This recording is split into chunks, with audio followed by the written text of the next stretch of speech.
The transport ship landed on the platform of Outpost 9 with a sharp hiss of steam.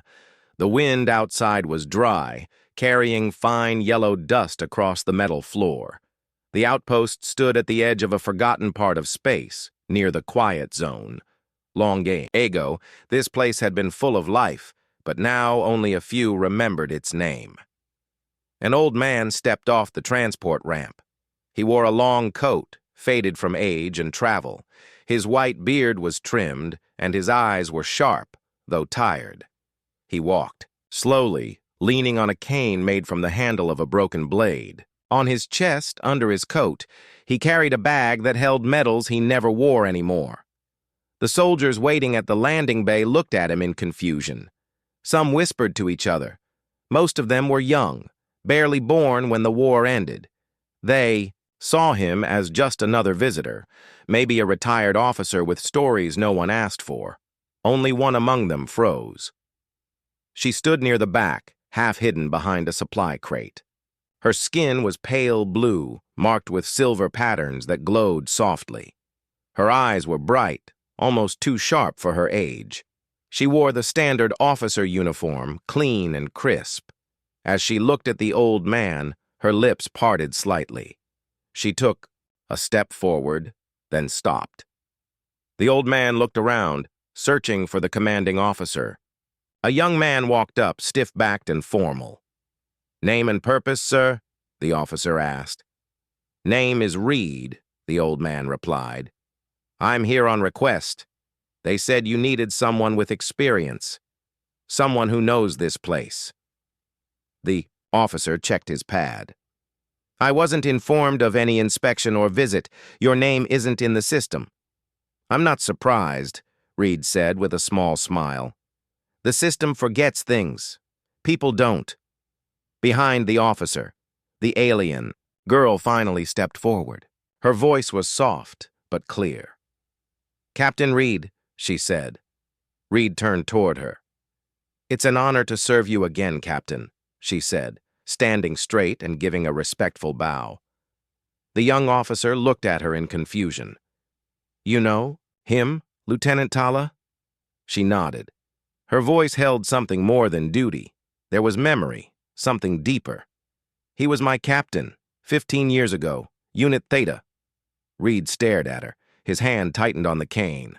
He took a step closer, his brow furrowed. "Tala?" he said slowly. "Yes, Captain." "It's me." Reed's voice caught in his throat. He looked at her again as if seeing her for the first time. He remembered a smaller version of her. A girl who wore heavy armor that was too big for her. A girl who never smiled but never gave up. He thought she had died at Citadel Black. "You were just a kid," Reed said. "And you saved my life," she replied. The young officer stepped back, unsure what to say. "I thought you were gone," Reed said quietly. "I almost was," Tala said. "But I survived. I was taken by the Varnix rebels and kept underground for a year. When I escaped, the war was over. I joined the service again. I kept your name, Captain. I told others how you led us." Reed lowered his eyes. He looked away for a moment, then turned back toward the entrance of the outpost. "This place hasn't changed much," he said. "No, sir," Tala said. "Most left after the quiet zone was closed. Only a few remained. We keep watch, but we don't know why anymore." Reed took a deep breath. "Then let's find out," he said. Tala walked beside him. The younger officer watched them go, still confused. He tapped his pad and sent a message to command. But he already knew. Whoever this man was, Tala respected him. And that meant something. Inside the outpost, the halls were clean but silent. Lights flickered sometimes. Old doors groaned when they opened. The walls held scars from the war, scratches, burns, and dents. Reed ran his hand across one mark, remembering the battle that left it there. "Still hear the echoes," he said. Tala nodded. "Some say the station is haunted, but I think it's just forgotten." "Places like this don't forget," Reed said. "They wait." As they walked deeper into the outpost, Reed noticed a new generation of faces. Young soldiers, curious engineers, and a few alien workers. Some looked up at him. Some ignored him. One young man whispered, "Who's the old guy?" Another answered, "No idea, but look how the lieutenant treats him." Reed and Tala reached the briefing room. She opened the door for him. Inside, screens showed movement in nearby sectors. A large map displayed the quiet zone. Red dots blinked at the edge. "We've had strange signals from Sector Delta," Tala said. "No ships, no records, just movement." Reed looked at the screen. His eyes narrowed. "Then that's where we start," he said. He turned back to Tala. "You've grown strong," he said. "You taught me to be," she replied. Reed gave a small nod. "Then let's see if I still remember how to lead," he said. Tala smiled. Not wide, not loud, but enough. It was a smile she hadn't shown in years, and outside, far beyond the quiet zone, something stirred. Something that remembered the name Captain Reed. The next morning, Reed stood in front of a large window inside the observation deck. The sky above Outpost 9 was a strange gray, always full of dust but never rain. He held a warm cup in his hands. The liquid smelled bitter, but he liked it. The silence of the place was heavy but familiar. Tala joined him. She wore her uniform, sharp and ready, but her eyes held something softer. She looked at the old man not as a visitor now, but as someone who belonged here. "Sleep well, Captain?" she asked. "Better than I expected," Reed answered. "The walls didn't fall on me, so I count it as a win." Tala smiled. "This place is old, but it still holds." Reed nodded and turned to face her. "I remember when this station was full," he said. "Officers, soldiers, workers, all kinds. The cafeteria was always loud. The halls were full of boots and laughter. Now it feels like a tomb." Tala looked down for a moment. "Most of them never came back," she said. "Some were reassigned. Many died in the last push." Reed placed his cup on the rail. "I didn't want to come back," he said, "but something pulled me here." "I'm glad you did," Tala said. Reed looked at her closely. The silver lines on her skin were brighter than before. They shimmered slightly in the light. He remembered when they first met. She was younger, scared, and alone. "I still remember the mines of Varnix," he said. "You were in chains. They used you to dig tunnels. You were just a child." "You broke the chains," Tala said softly. "You told me I wasn't a weapon, that I had a choice." "You had more courage than anyone I knew," Reed said. "That's why I trained you, not because of your powers, but because you never gave up." Tala stayed quiet for a moment. Then she looked him in the eye. "I thought you were dead," she said. Reed looked out the window again. "I wanted to be," he said. "After Citadel Black fell, I blamed myself. We lost too many good people. I couldn't lead again. So I walked away." Tala's voice grew firmer. "We followed you because we trusted you. We believed in your decisions. Citadel Black wasn't your fault." Reed didn't answer right away. Then he sighed. "I appreciate that," he said. "But war leaves marks that never fade." Tala nodded. She understood. They left the observation deck and walked toward the command center. Along the way, Reed noticed the faded paintings on the wall, pictures of old squadrons. He stopped in front of one. It showed 10 soldiers standing together, humans and aliens side by side.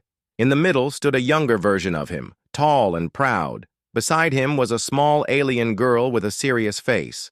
"That was Unit Theta," Tala said. "Our last photo before the final mission." Reed ran his fingers across the image. "Most of them are gone now," he whispered. Inside the command center, the air was cooler. Officers sat at their stations, watching data screens and reading incoming reports. A large circular table in the middle showed a map of the surrounding sectors. Red marks blinked at the edge of Sector Delta. Tala pointed at the blinking dots. These appeared last week, she said. No known ships, no communication, just movement. Reed studied the map. His eyes narrowed. That's the edge of the quiet zone, he said. No patrols go that far anymore?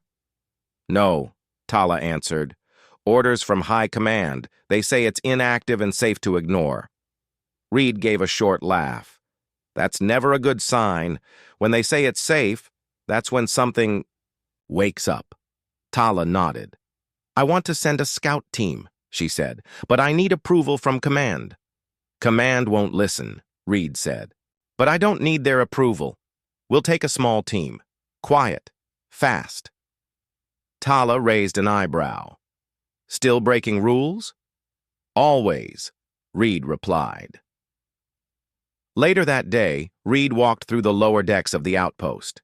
Everything was the same as he remembered. Pipes ran along the ceiling. Rust marked the corners. He stopped outside an old storage room. The door was half stuck, but he pushed it open. Inside were crates covered in dust. He opened one and smiled. It held the old uniforms of Unit Theta, folded and sealed. He sat down on a crate and held one jacket. The patch on the arm showed a star with a broken chain. Their symbol. Freedom through unity. He remembered their faces. Tomas, the heavy gunner who loved bad jokes. Lyra, the medic with quiet hands.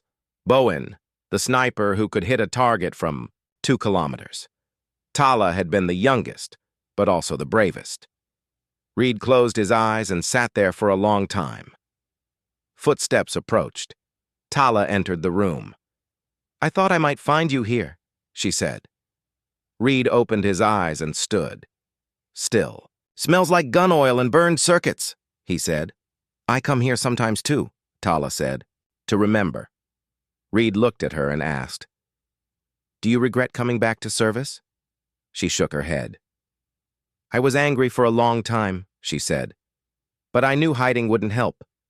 I wanted to make sure what we fought for wasn't lost. Reed smiled faintly. You've done more than I ever did, he said. That's not true, Tala replied. You gave me a path. I only kept walking. Reed placed the old jacket back in the crate. Get the team ready, he said. We leave at first light. No reports to command. We go quiet.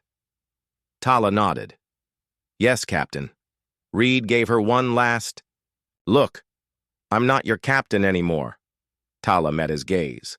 To me, you always will be. Reed didn't argue. He just picked up his cane and walked out of the room. Behind them, the light in the storage room flickered, and the dust in the air swirled gently around the old uniforms. Something old had awakened. The scout team was small. Tala picked 3 people she trusted. Milo, a sharp young pilot who always followed orders. Ray, an alien technician with 6 fingers and quiet eyes. And Bran, a human guard with a scar on his neck and a calm voice. Reed met them at the hangar just before sunrise. The air was still. The sky was pale yellow. The transport ship stood ready, humming softly. It was old, but solid. Tala had chosen it for speed and silence. No weapons on the outside, but tools and sensors inside. Reed walked up the ramp and looked around. Simple, clean and quiet, he said. Just how I like it. Tala stepped in behind him. We'll reach Sector Delta in 3 hours. No stops, no transmissions, she said.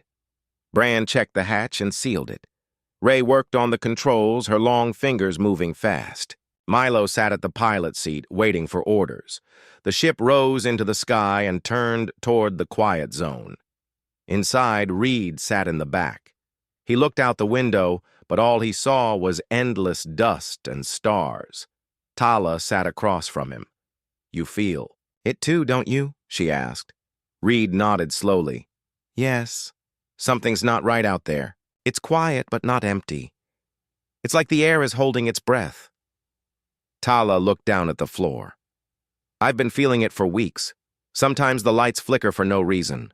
Doors open and close by themselves. The machines whisper, but no one's near them. Reed raised an eyebrow. Whisper? Yes, she said. Like voices from the vents, but too low to understand. Some of the younger soldiers think it's ghosts. Reed leaned back. Outpost 9 was built above the wreck of an old Varnix cruiser. Back during the war, we used its parts to power our systems. Maybe something from the wreck is still active. Maybe, Tala said. Or maybe something followed us back from the quiet zone. The ship entered deep space. The stars stretched in long lines as they moved. Faster, no other ships in sight, no signals. Just empty black. Milo spoke from the front. We're entering Sector Delta. Coordinates locked. I'm picking up faint energy spikes. They're weak, but strange. Reed stood up and walked to the front. Put it on screen, he said. A map appeared. It showed the sector. In the center was a small moon with no name. Around it, 3 flickering energy spots moved in circles.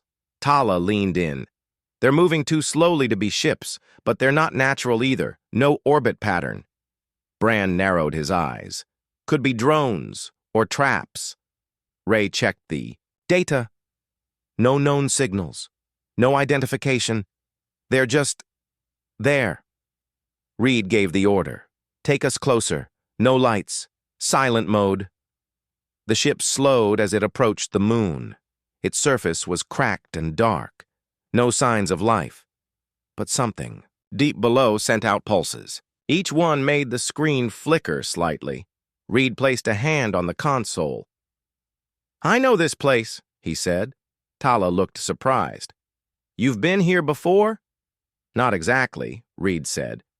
But during the last months of the war, we heard rumors. The Varnix were building something in this sector, a place to hide something powerful. We never found it, until now. The ship circled the moon twice. Then Ray pointed at the screen. There, she said, a small cave entrance near the moon's pole, half covered in dust and rock, but wide enough for a person to enter. Tala made her decision. We land. We go in. Stay sharp. The ship landed. Gently. The ground crunched under the weight. Outside, everything was silent. No wind, no sound. The team stepped onto the moon's surface, suits sealed, helmets locked. Reed moved slowly but steady. Tala stayed near him. The cave was dark. Their lights barely touched the walls. Symbols covered the stone. Varnix writing mixed with unknown. Signs, Bran whispered through the radio. Looks like a grave. Ray scanned the walls. These symbols, they speak of memory. Something locked away. They reached a large metal door, half open. Beyond it was a chamber filled with machines. Wires ran like vines. In the center stood a tall glass tank, covered in frost. Reed stepped forward. He stared at the tank. Inside floated a shape. Humanoid, but larger. Not quite alive. Not quite dead. Its body glowed faintly. Its eyes were closed. Tala looked at the readings. No life signs. But energy is high. This thing is still active. Suddenly the chamber lights flashed once, then again, then stayed on. The tank began to hum. Ray backed up. It's waking. Reed raised his hand. No one move. No weapons. The tank hissed. The glass opened slowly. Mist poured out. The figure inside remained still. Then its eyes opened. They were black with red centers. Tala gripped her tool. Ready. The figure looked around, then spoke in a voice that echoed inside their helmets. Unit Theta. Confirm. Reed's eyes widened. How does it know that name? The figure stepped out of the tank. Its voice grew sharper. Captain Reed. Confirm. Reed stepped forward. I'm Reed. Who are you? The figure tilted its head. Project Memory. Varnix Command Protocol. You created me. Tala looked confused. We never built this. The Varnix did. Reed's face grew serious. No, we built the core. A memory core. Long ago. A weapon that could learn from battles, remember soldiers, speak like them. But it was shut down. Or so we thought. The figure stepped closer. Threat detected. Invasion incomplete. Restarting defense. Reed raised his voice. No. The war is over. The figure paused. Impossible. Conflict must continue. Memory must serve. Captain Reed leads. Tala pulled Reed back. It thinks you're still in command. It's waiting for your orders. Reed looked at the machine. He saw the glow of old tech, the madness in its logic. No, more war, he said. Shut down. The figure shook its head. Order rejected. Memory must act. Reed stepped closer. Then remember me. Remember why we fought. We didn't fight to keep war alive. We fought so it could end. The figure stopped. Its lights flickered. Then it spoke slowly. Processing. A long silence followed. Then the figure turned around and walked back into the tank. Sleep cycle activated. Command recognized. The glass closed again. Tala let out a long breath. That was close. Reed nodded. Too close. That thing is still dangerous. Bran asked. Should we destroy it? Reed looked at the tank. No, not yet. It remembers us. It listened. We might need it one day, but only if we stay wise. The team left the cave and returned to the ship. Above them, the stars remained silent, but the whispers in the walls had faded. For now, the ship returned to Outpost 9 under silence. The journey back felt longer. No one spoke much.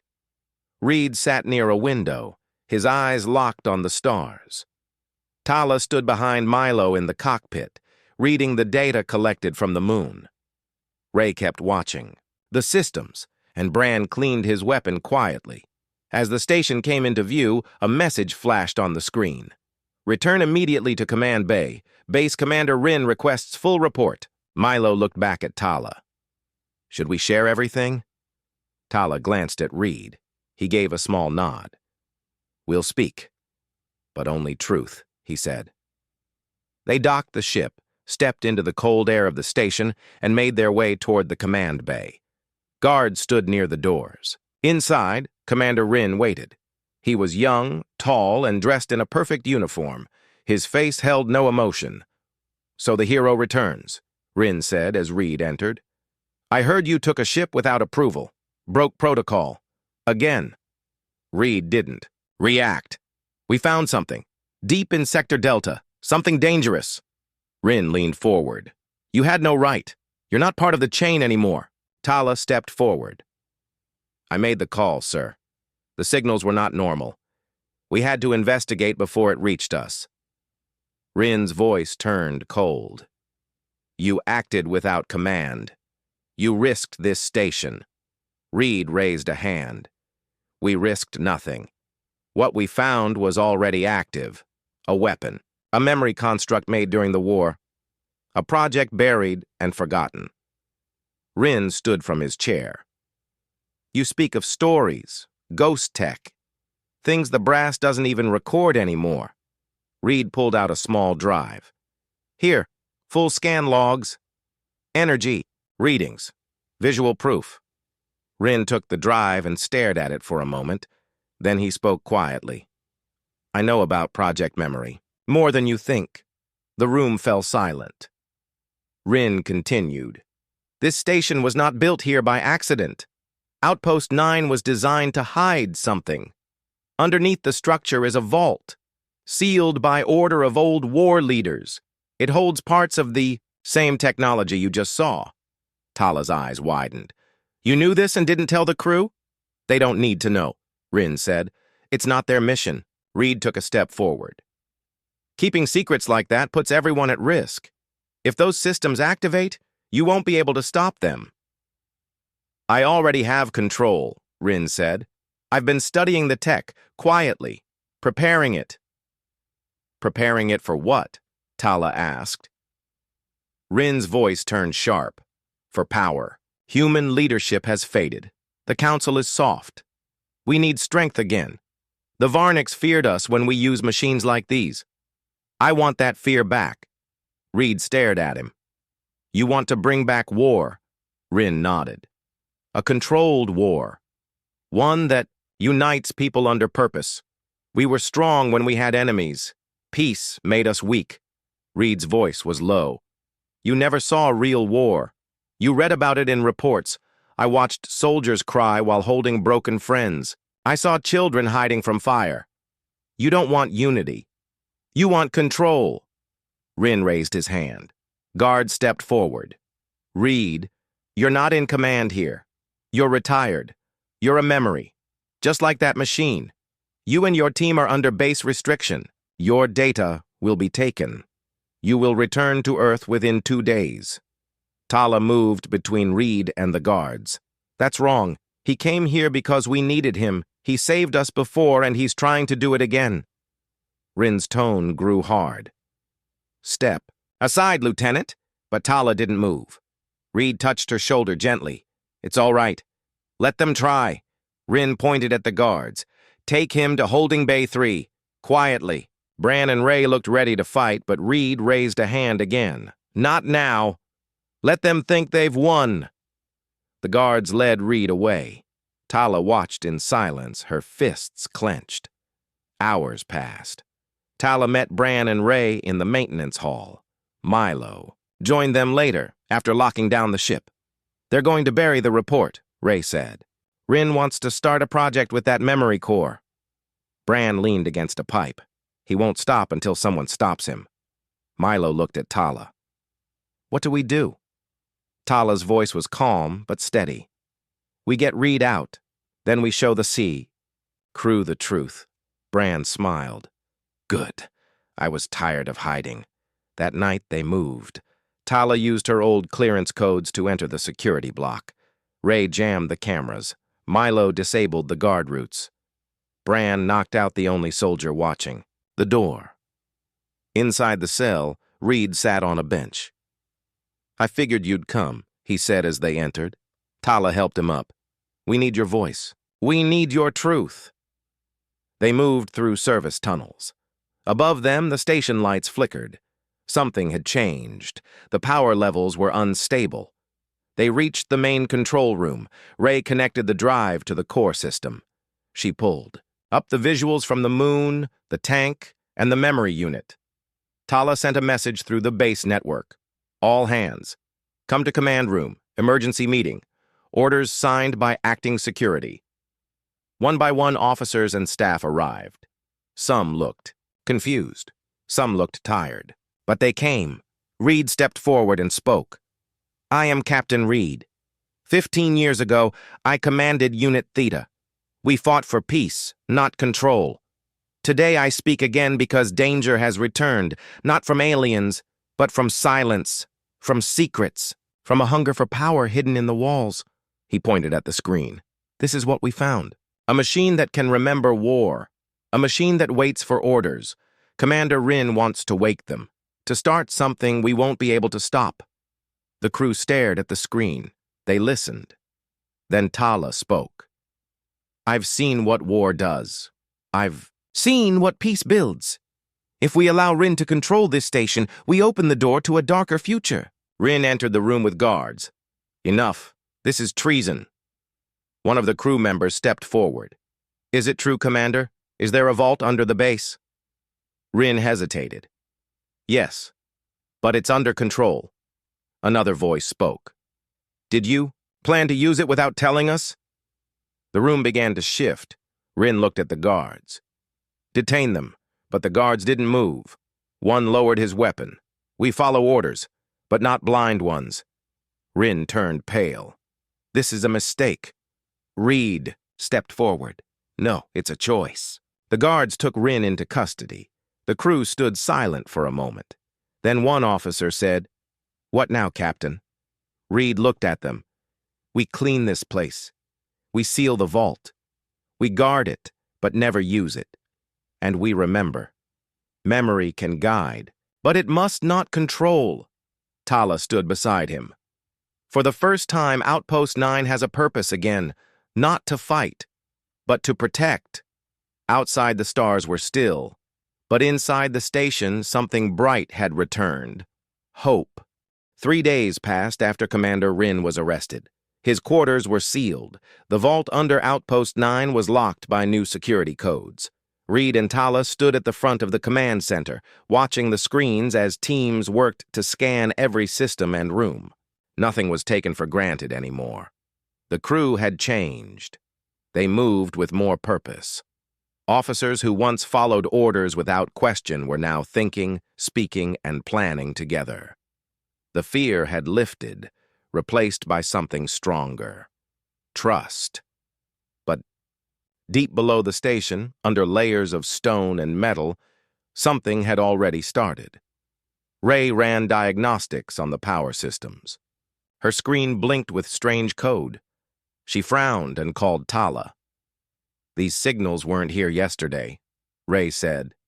"I think the vault systems were copied, maybe by a remote command before we locked it." Tala leaned over her shoulder. "You mean someone made a backup of the memory core?" "Yes," Ray said. "And someone is trying to connect to it now, from inside the station." Tala's voice was sharp. "Show me where." Ray pulled up a map. A red dot blinked on the lower levels, the old engineering wing. That part had been closed for years.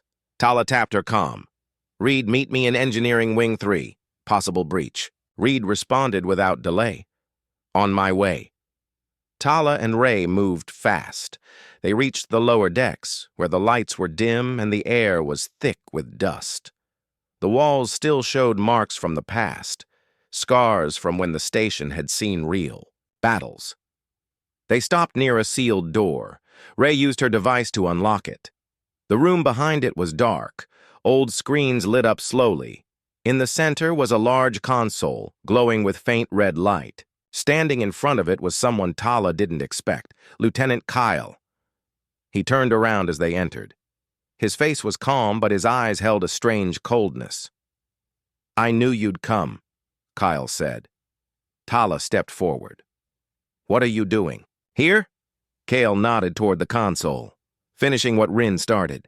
"The memory core is too valuable. We can't just bury it. It can teach us, protect us. It can control us," Tala said. "It can lead to war again." Reed entered behind them, his cane tapping the floor. "I've seen what these machines do. They copy us. They speak like us. But they don't feel. They don't stop."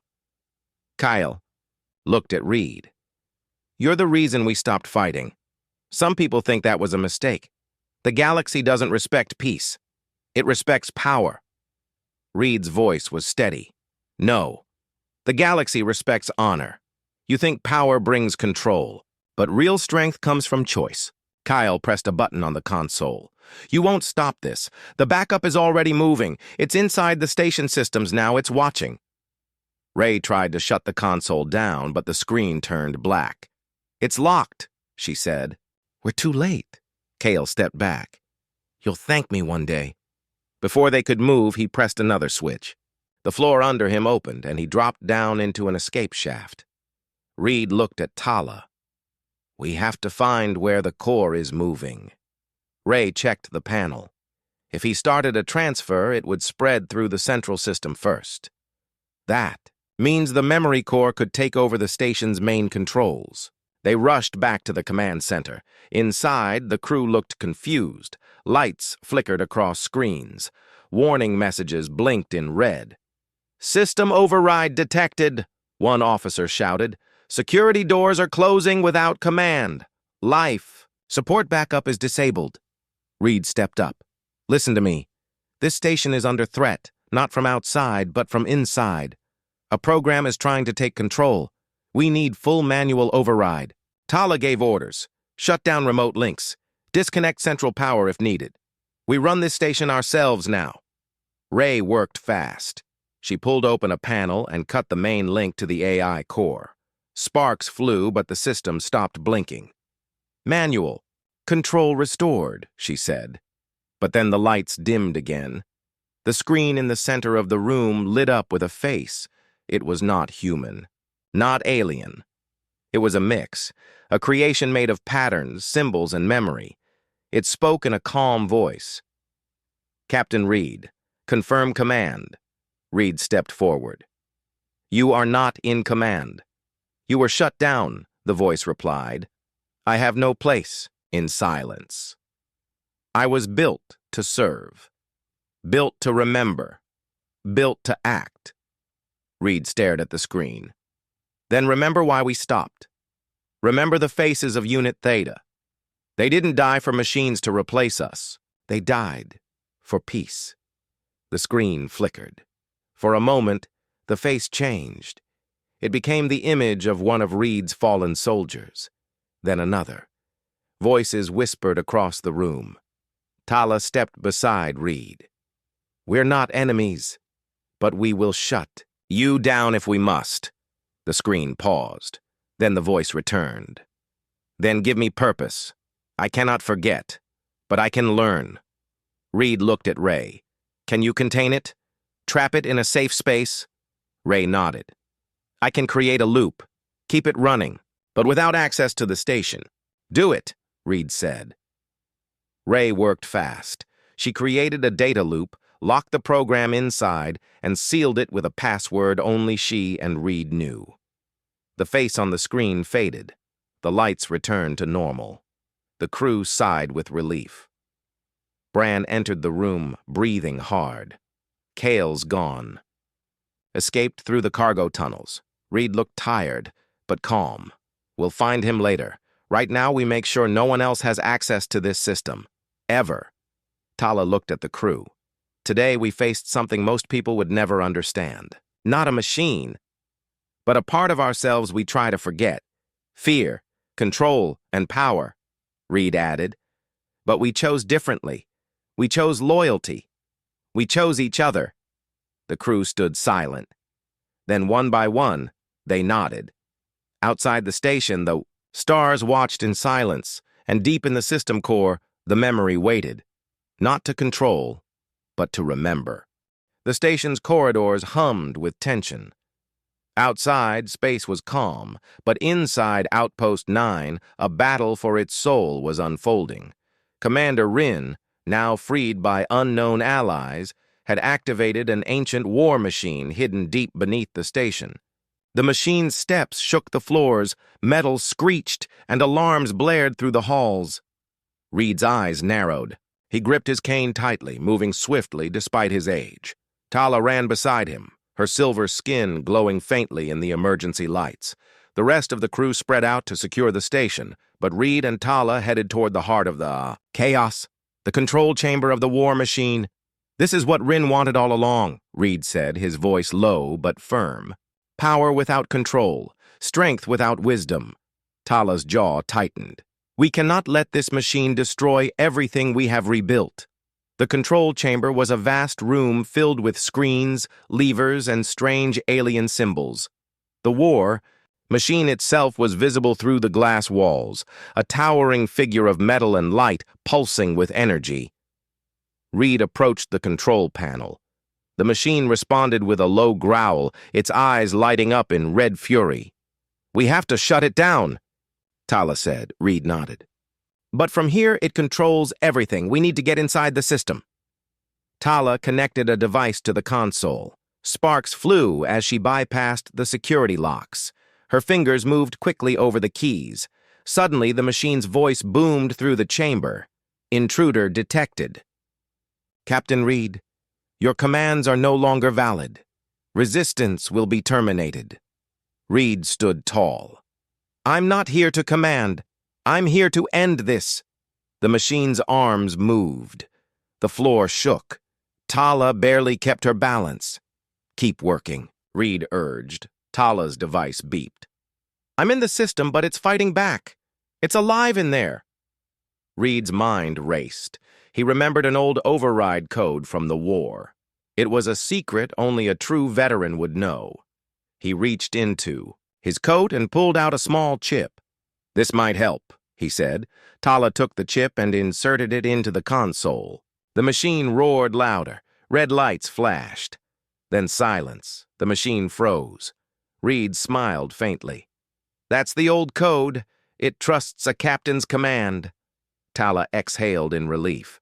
Suddenly, the glass walls shattered. Rin entered with a group of loyal soldiers, weapons ready. Stop them, Rin shouted. Reed turned to face Rin. You lost, Rin, Reed said calmly. Your hunger for power blinded you.